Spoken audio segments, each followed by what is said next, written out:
Bonjour tout le monde, merci infiniment professeur Hedjouri. Alors d'abord, je tiens à remercier Madame la Présidente, professeur Hind Saha pour l'invitation.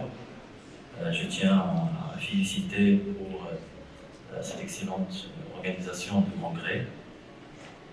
Ainsi, je tiens à la féliciter pour intégrer une session des sciences infirmières dans le programme de ce congrès, ce qui souligne bien évidemment l'importance et le rôle des sciences infirmières dans la prise en charge globale et holistique des patients. Alors, parmi les premiers mots aussi que j'aimerais adresser, c'est au comité d'organisation. Alors, je tiens à vous féliciter et vous remercier pour votre engagement afin de réussir cet événement scientifique. Pour le public, alors, je tiens alors à mes chers collègues et amis de passer un bon congrès fructueux, avec passer aussi un bon moment de partage et d'échange. Alors, sans plus tarder, si vous me permettez, l'intitulé de la présentation, c'est Internet, nouvelles technologies, réseaux sociaux, les secrets professionnels, enjeux et défis.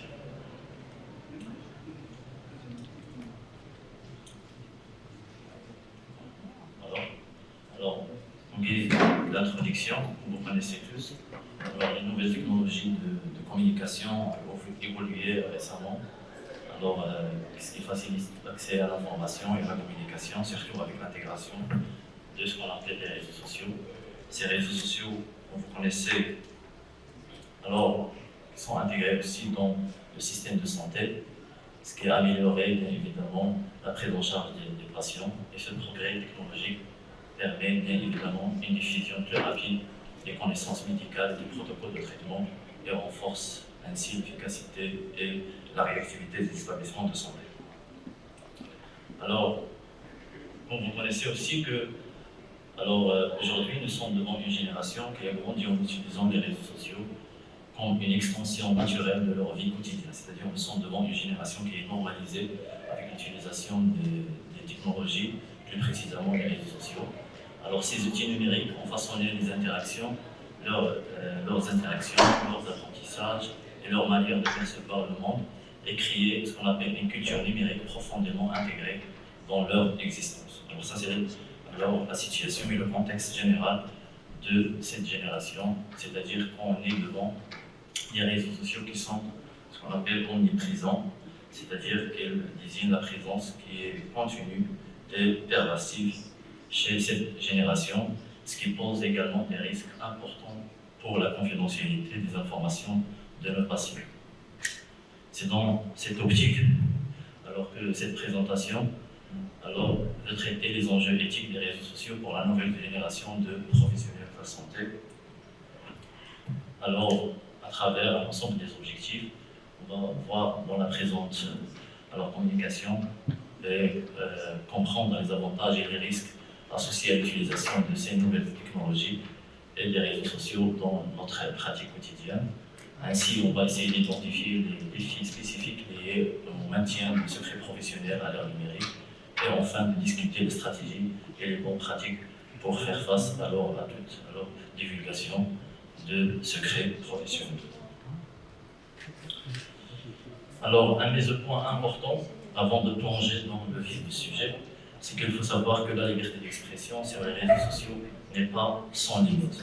Pour les professionnels de la santé, plus précisément, il fallait qu'ils essaient de distinguer entre la sphère qui est privée et la sphère professionnelle, c'est-à-dire que le personnel doit à cet égard faire preuve d'un véritable sens de responsabilité.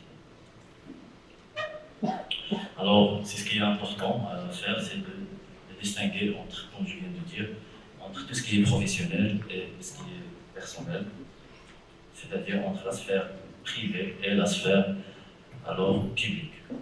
Alors, bien évidemment, ces réseaux, ils vont nous offrir assez d'avantages, mais nous sommes toujours devant plusieurs défis, en l'occurrence le respect des secrets professionnels et la gestion de ce qu'on appelle la réputation.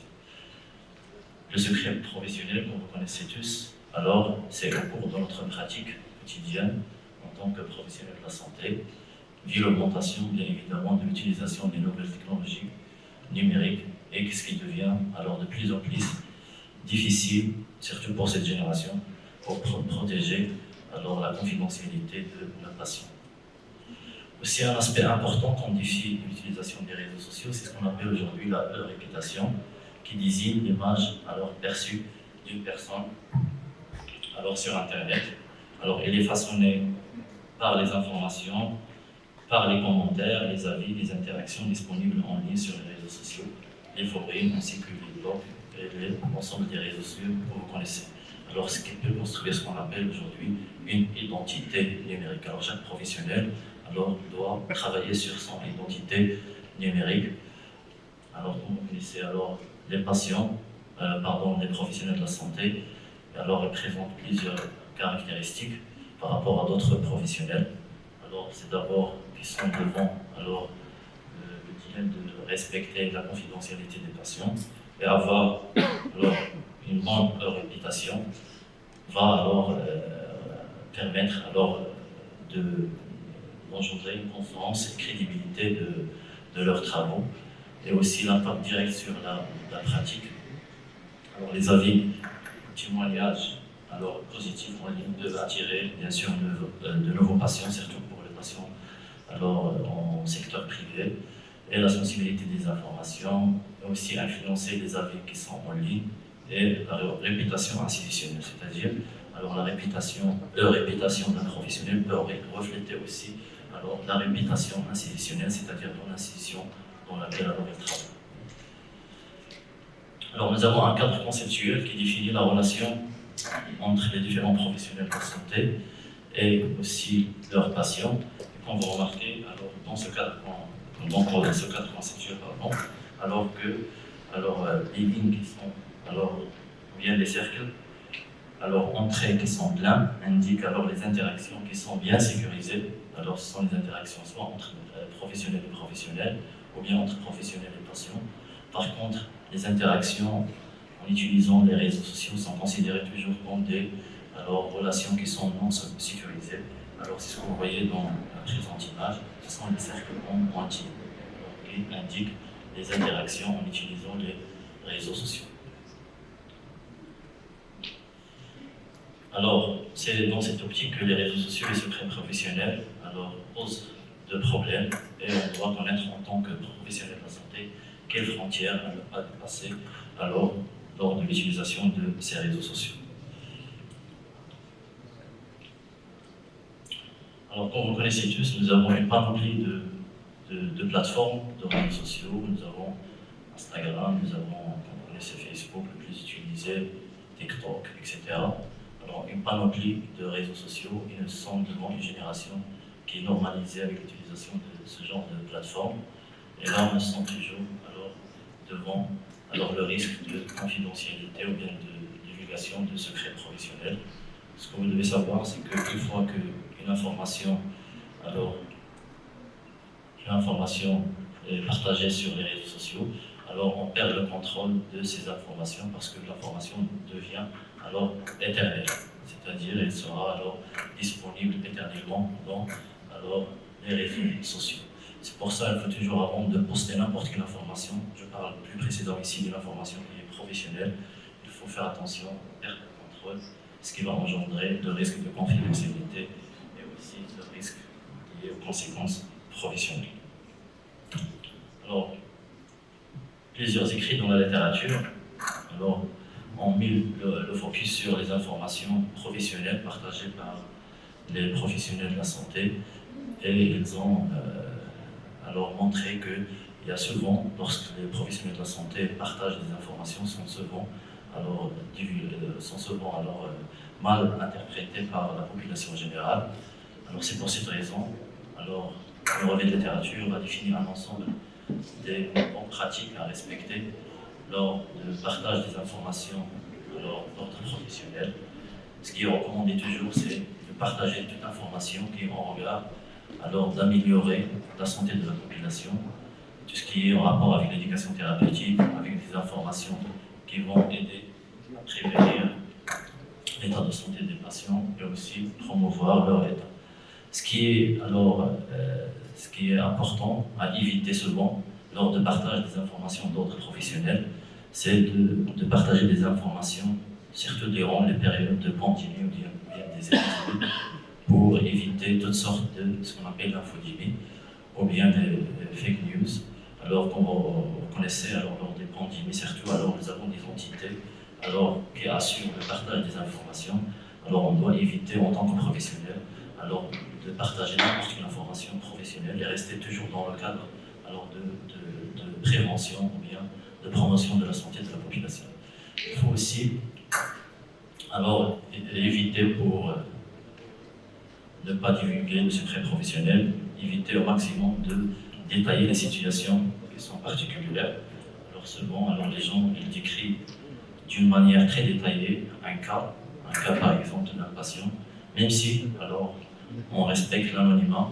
Des fois, lorsqu'on détaille ou bien on essaie de décrire alors davantage un cas par exemple clinique, on risque alors d'identifier alors le patient d'une façon qui est indirecte, ce qui est à l'encontre alors de la réglementation en vigueur. On va parler de ça en détail alors dans les slides alors, prochains chapitres.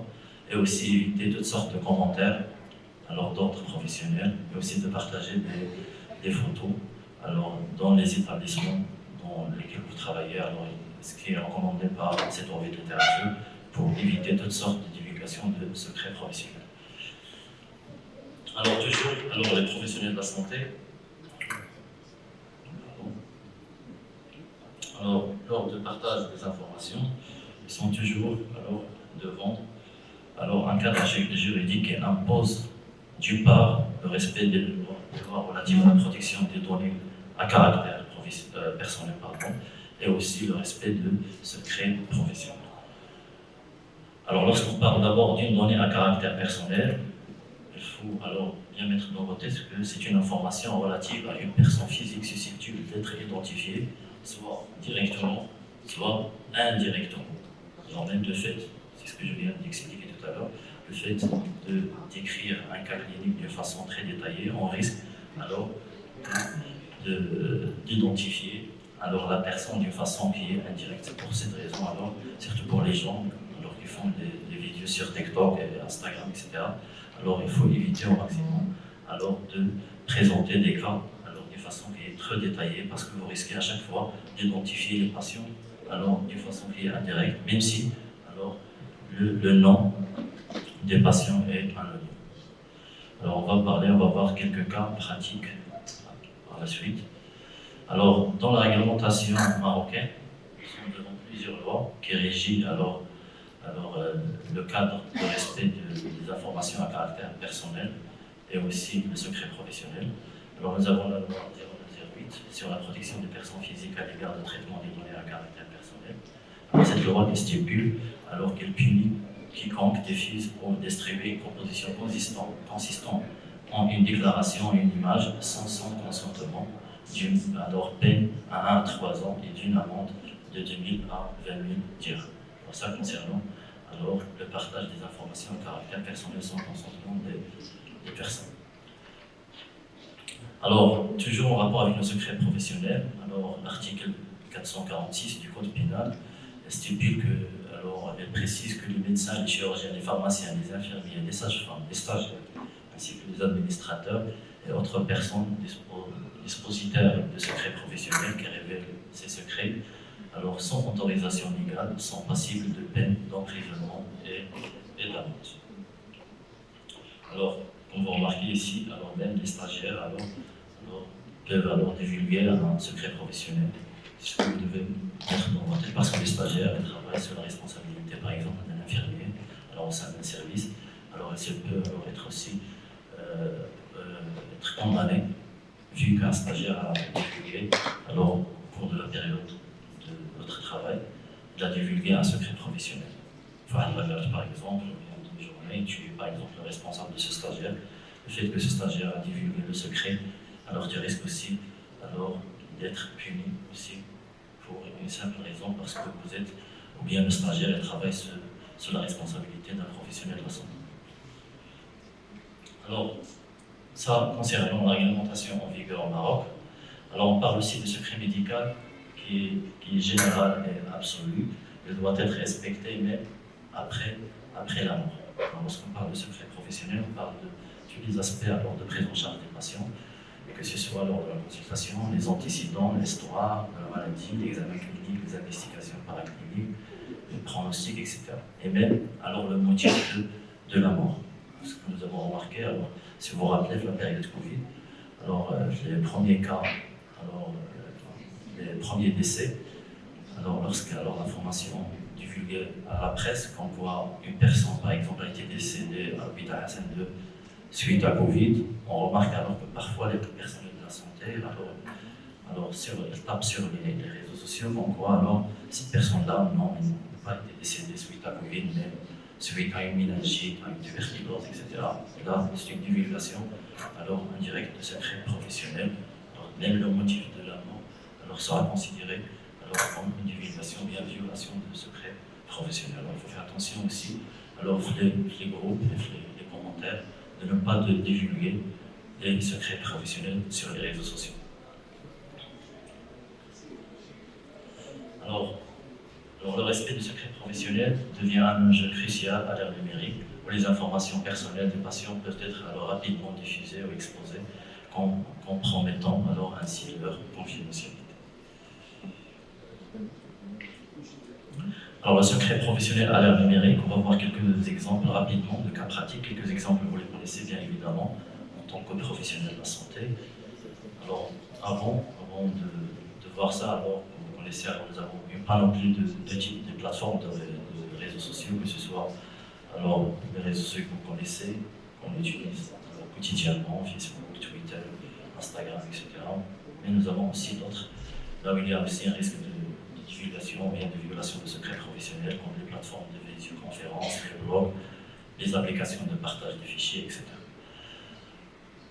Alors, quelques exemples pratiques rapidement. Alors, nous avons par exemple le premier risque de perte. Alors, ou bien on va voir d'abord quels sont les risques liés au partage d'informations en ligne. Nous avons d'abord le risque de perte de confidentialité. Alors, lorsqu'on partage une information sans consentement d'un individu, nous avons actuellement, surtout dans le contexte marocain, vu la mise en place des systèmes d'information, alors il y a un risque alors, de cyberattaque et piratage des données des patients. Et nous avons aussi de mauvaises interprétations des informations postées, par exemple, dans les réseaux non sécurisés. Alors, on va voir quelques exemples rapidement.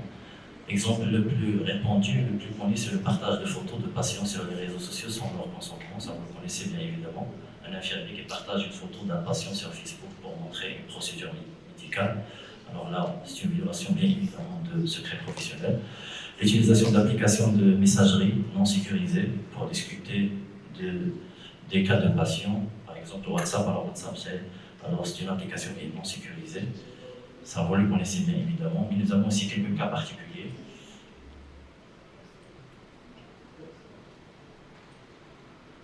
Alors, un infirmier dans notre service vient dans notre service qui a accès à nos dossiers médicaux électroniques dans le cadre de son travail. Alors, un collègue qui vient dans notre service et qui va accéder au dossier d'un autre patient via votre session, via les plateformes de système d'information.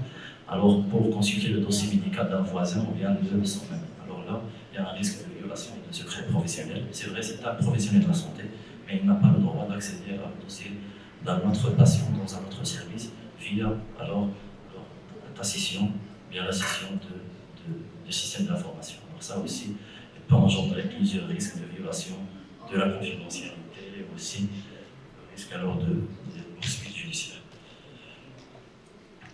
Alors, d'autres cas, rapidement. Alors, par exemple, un infirmier ou une infirmière qui capture une photo de dossier médical d'un patient avec son téléphone pour le but d'envoyer au médecin traitant pour une consultation rapide, mais malheureusement, suite à une mauvaise manipulation de smartphone, alors cette photo de ce patient a été partagée dans les stories, alors que ce soit Instagram, Facebook, etc. Alors, il y a un risque toujours alors, de violation de secret professionnel. Il y aura bien sûr des poursuites judiciaires et des problèmes à l'égard de l'administration. Nous avons aussi un scénario, un infirmier qui prend une photo de lui-même, un selfie, dans une zone de l'hôpital sans remarquer que alors, un avis administratif important est affiché sur un tableau derrière lui. Alors sur le tableau, il y a une photo d'un avis de l'administration concernant une augmentation des infections nosocomiales qui est clairement visible en arrière-plan. Alors supposons que cette information alors, a été partagée dans les stories, dans les réseaux sociaux, et l'information sur l'augmentation des infections nosocomiales a été divulguée alors, à la presse. D'accord, suite à une simple photo, mais vous n'avez pas fait attention au tableau qui est derrière.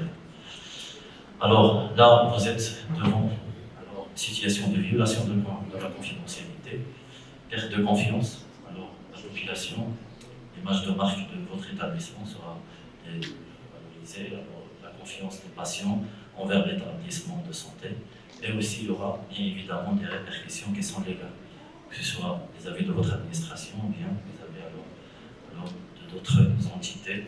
Il se peut que les individus responsables de la fuite peuvent faire face à des sanctions disciplinaires, etc. Ce sont des situations plus ou moins qui sont liées et qui peuvent alors divulguer ou bien engendrer une violation de secret professionnel. Alors, il y aura des conséquences potentielles.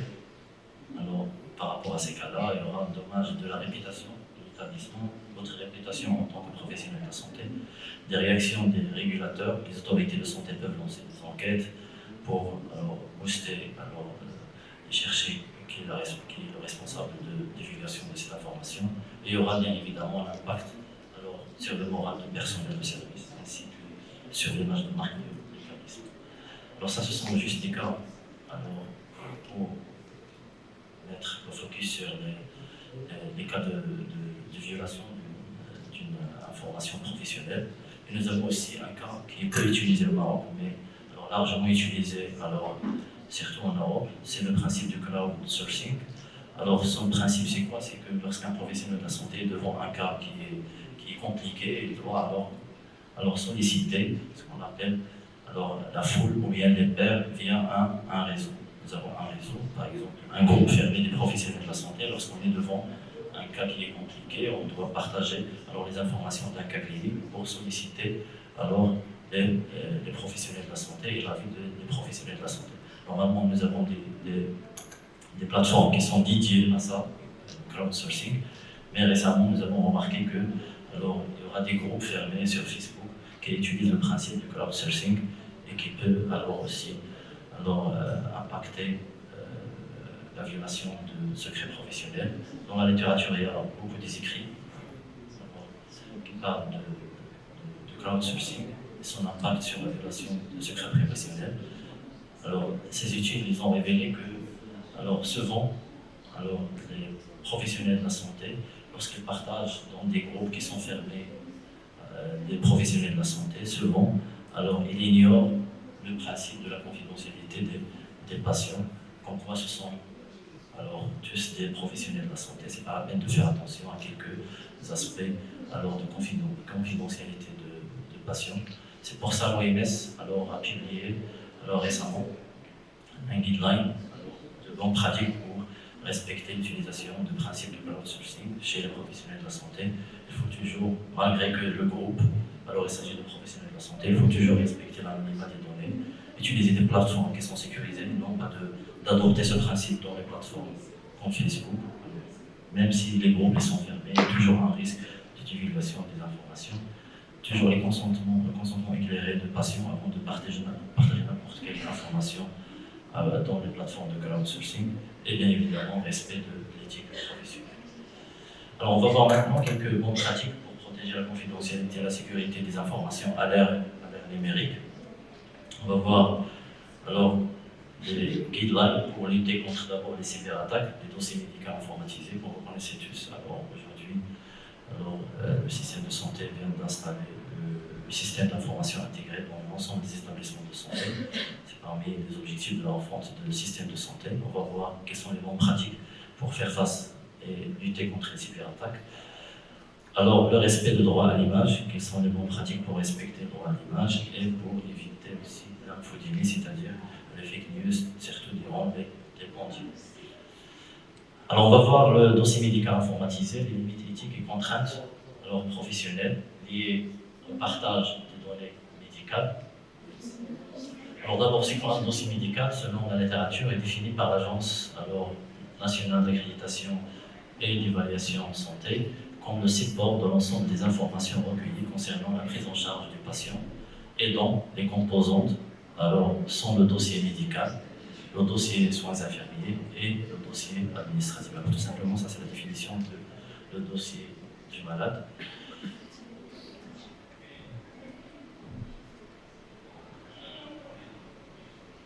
Alors, lorsqu'on parle de dossier médical informatisé, ce qui est recommandé dans la littérature d'abord, c'est toujours, il faut demander l'accord du patient avant d'introduire n'importe quelle information alors, dans le système d'information. Le maintien de secret médical, il fallait commencer par informer le patient. Alors, dans certains pays dans le monde, alors, dès la consultation, il demande au patient de signer un formulaire pour quoi vos informations seront alors, informatisées, c'est-à-dire seront publiées dans des réseaux Internet. Il y a toujours un risque là-dessus de violation de secret professionnel. Alors, nous sommes alors devant l'utilisation de ces dossiers médicaux, ou bien les dossiers des patients informatisés, nous sommes devant plusieurs risques. D'abord, la perte de données médicales. Alors, les cyberattaques ou bien les criminels peuvent entraîner la perte permanente de données médicales qui sont cruciales, y compris les dossiers de santé électronique. Cela, bien évidemment, peut rendre difficile à la reconstitution complète des antécédents des patients et des antécédents médicaux. Nous sommes aussi devant un risque de fuite d'informations confidentielles. Les pirates peuvent voler et divulguer les informations médicales confidentielles des patients. Cela peut entraîner aussi des problèmes d'ordre éthique et de confidentialité. Et quels sont les types de données qui sont sensibles et visés par ces criminels? Alors, les cybercriminels sont d'abord des données purement médicales. Alors, les informations médicales des patients, telles que les dossiers de santé électronique, les diagnostics des patients, les traitements, les résultats d'analyse, les prescriptions, les antécédents médicaux, etc. Nous avons aussi des informations d'identification personnelle, comme par exemple les numéros, par exemple, il y a l'identifiant de sécurité sociale, les adresses, les numéros de téléphone, etc. Parce que ces informations, bien ces data, sont vendues dans le marché noir. Alors, des données financières aussi, par exemple la carte de crédit, des numéros de compte des patients, des données de recherche aussi. Alors, il y a des recherches, ou bien les résultats des essais cliniques, par exemple, partagés dans ces bases de données. Alors, il y a toujours un risque qui seront attaqués par des cybercriminels, et aussi le dossier de personnel médical qui est aussi administratif, pardon, les données de personnel, que ce soit médical ou administratif. Alors, ce sont en fait les types de données qui sont sensibles d'être attaqués par des cyberattaques. Là, ici, il y a un exemple en 2017, un hôpital en Angleterre. Alors, son système d'information a été piraté par des cybercriminels et demande le paiement de 300 bitcoins avec une mention ici. Pour récupérer les informations, il demande au responsable de l'hôpital pour récupérer les informations du système d'information que le paiement devrait intervenir dans le délai de 3 jours. Et si l'argent n'était pas versé dans les 7 jours, les fichiers piratés seraient effacés. Alors, ce que vous voulez dire, c'est parmi les attaques dans les systèmes d'information. Alors, quand je vous ai dit le Maroc vient d'installer un système d'information, alors on serait aussi, ou bien il y a un risque aussi d'être aussi attaqué par ces cybercriminels concernant notre système d'information. C'est pour ça qu'il faudrait alors bien retenir quelques bonnes pratiques pour éviter ce genre d'attaque. Alors c'est ce qu'on va voir. Alors avant ça, une récente revue systématique a révélé que le secteur de la santé a été particulièrement ciblé par les cyberattaques, avec un coût moyen par violation de données atteint 10,10 millions de dollars. On va remarquer ici, le secteur de la santé, c'est parmi les secteurs que visent les cybercriminels, vu la richesse des informations. Et aussi la demande sur le marché noir. Ils demandent surtout des informations des patients, des informations de recherche, etc. Pour les vendre dans ce marché. C'est pour ça que le secteur de la santé, c'est parmi les secteurs les plus attaqués par ces criminels. Alors, c'est pour cette raison. Il faut savoir que souvent, ces cybercriminels utilisent une technique appelée le phishing dans le domaine informatique. Alors, son principe, c'est quoi? C'est d'utiliser quelques outils pour accéder au système d'information, souvent par les emails trompeurs. Alors, les attaques envoient des emails qui sont, on va revenir des sources qui est légitime, comme une banque, comme un site de commerce électronique, etc. Et qui contient souvent alors des virus qui vont attaquer le système d'information. Des liens aussi frauduleux, les emails contiennent aussi parfois des liens directs qui vont attaquer le système d'information. Et alors ces cybercriminels ils utilisent des algorithmes pour viser les professionnels de la santé. Alors ils ont des techniques pour viser exactement des professionnels de la santé qui travaillent dans les établissements de santé. Alors, dans cette optique, alors l'utilisation d'un flux ouvert de télémaintenance, ou bien pardon, alors c'est dans le même ordre d'idées, permet aussi les utilisations de ces cybercriminels. C'est ce qu'on appelle le flux de télémaintenance. Alors, comme vous connaissez, alors, dans des services de laboratoire, des services de radiologie, souvent les sociétés de maintenance alors, sont installées dans d'autres pays ou voire dans d'autres villes. Et à chaque fois, pour faire de la maintenance, surtout la maintenance préventive, alors ils utilisent des réseaux Internet pour faire de la maintenance à distance. Alors, ces cybercriminels, ces criminels aussi ils utilisent alors des fuites dans les télémaintenances pour accéder à ces réseaux et aussi accéder au dossier des patients. Alors, en tant que des professionnels de la santé, on doit alors bien maîtriser l'ensemble des bonnes pratiques alors, pour éviter d'être alors la source des virus qui vont attaquer notre système d'information.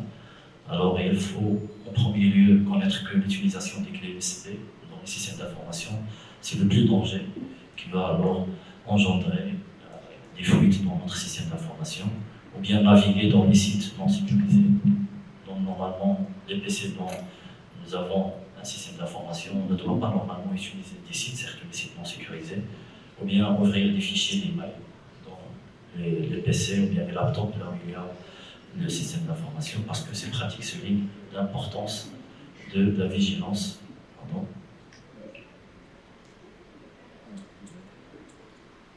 Alors ces pratiques, le fait d'utiliser des clés USB ou bien naviguer dans des plateformes non sécurisées, il y a toujours un risque de divulgation de secrets professionnels. Et c'est une source pour les cyberattaques, pour attaquer notre système d'information et les données de nos patients. Alors, quelles sont les bonnes pratiques à suivre en tant que professionnel de la santé pour protéger notre système d'information? C'est d'avoir accès restreint. Alors, accorder l'accès aux informations sensibles que aux personnes qui ont alors besoin de l'information d'un patient dans notre service. Il faut toujours déconnecter notre session de système d'information après l'utilisation. Il faut toujours aussi sécuriser nos appareils. Normalement, alors, le travail des ingénieurs dans les établissements de santé pour bien sécuriser les appareils là où ils sont installés, là où il y a les systèmes d'information. Aussi, cryptage des données, s'assurer que la communication interne, comme les emails, sont bien sécurisés entre les professionnels de la santé. Et ce qui est important, c'est éviter d'introduire n'importe quelle clé USB dans alors, les PC de système d'information. Alors, accès sécurisé bien sûr au réseau, ne pas utiliser des navigateurs non sécurisés, aussi réseau Wi-Fi, et aussi, il faut toujours ce qui est recommandé, d'éviter alors de sites alors non sécurisés sans HTTPS.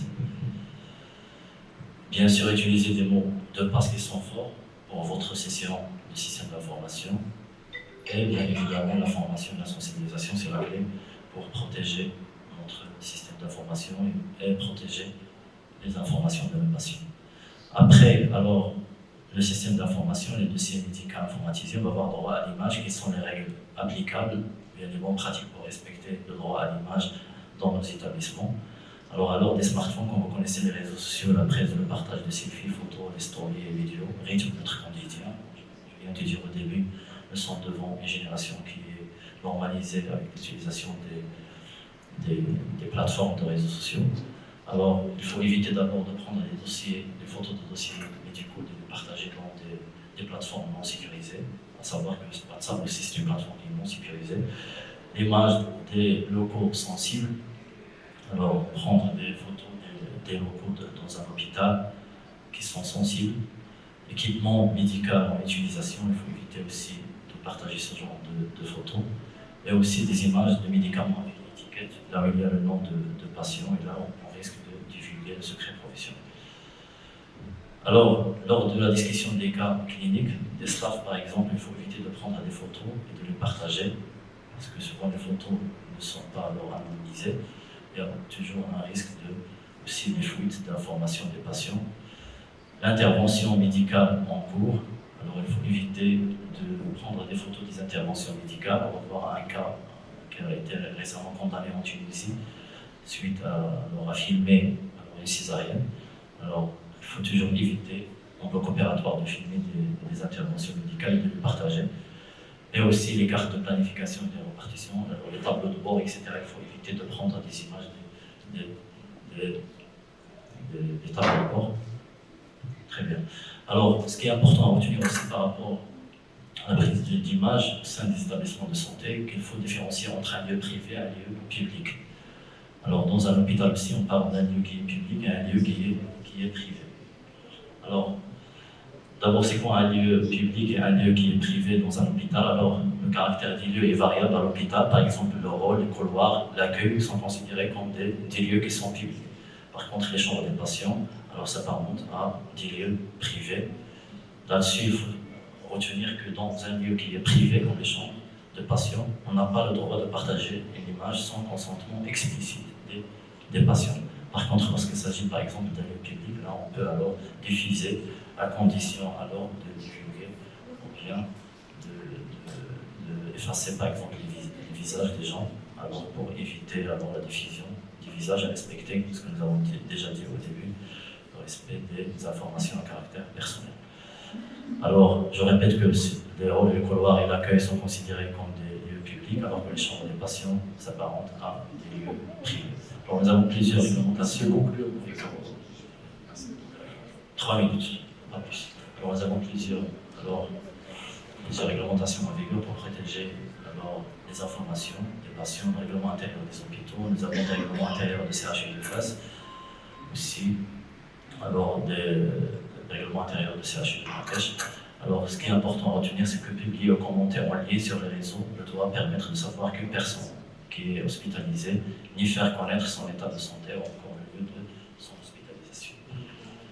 Alors ça, c'est l'arbre décisionnel avant de prendre une photo. Ce qui est important, avant de prendre une photo, il faut vérifier s'il n'y a pas d'autre visage. Alors dans votre photo, il y a des informations administratives derrière vous, dans des tableaux de bord, etc. Alors n'hésitez pas à flouter, encadrer ou bien couper les images prises sur votre lieu de travail avant de les diffuser, voire à ne pas en prendre. Alors voilà ici quelques exemples. Alors récemment, ça fait 2 semaines, poursuite judiciaire d'un médecin gynécologue suite à filmer une vidéo de césarienne, de l'acte chirurgical et partagée sur TikTok. Alors c'est parmi aussi des aberrations qui peuvent engendrer une violation de secret professionnel. Alors, dernière partie, c'est l'infodémie. Alors l'infodémie, c'est les fake news, qu'on appelle les fake news. Alors ce qui est recommandé toujours dans la littérature, c'est d'éviter en tant que professionnel de la santé de partager n'importe quelle information d'autres professionnels durant les pandémies, parce que nous avons bien évidemment des entités qui sont chargées de partager, communiquer, que ce soit avec l'environnement externe ou bien avec l'ensemble de la population. Alors, l'infodémie associée à des propagations rapides, à la désinformation et des fake news sur les réseaux sociaux. Alors ça, c'est la définition. Le statut de professionnel de santé confère une crédibilité qui est supplémentaire aux informations partagées, alors les rendant particulièrement attractives par les internautes. Alors c'est pour cette raison qu'il faut éviter de partager ce genre d'informations dans les situations de crise, pour éviter des confusions et paniques, des comportements à risque et aussi des déficiences envers les autorités qui sont chargées de partager normalement ces informations avec la population générale.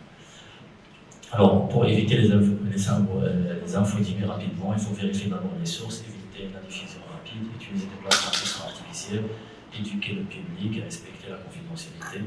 Mais la meilleure façon, c'est d'éviter de partager ce genre d'informations professionnelles durant les périodes de crise. Nous avons quelques exemples, nous avons un exemple ici à Agadir, de partage des informations d'ordre professionnel durant les situations de crise, ce qui peut divulguer ou bien fausser les informations et aussi engendrer des problèmes envers la population. Alors, alors, juste à titre d'information, quelques procédures de tournage. Il faut savoir, mettre dans la tête que normalement, le ministère de la Santé a normalisé les procédures de tournage par une deuxième procédure à suivre pour respecter alors l'anonymat et la confidentialité de la patient. Merci de votre attention. Monsieur Torrent Mohamed Bola pour la qualité de la présentation. Et la pertinence des informations partagées, surtout c'est notre réalité, c'est ce qu'on vit dans le terrain. Le risque est toujours persistant, surtout qu'on a dit, M. Mohamed Bola, que notre génération entière, totalement d'une façon زايدة على القياس les réseaux sociaux.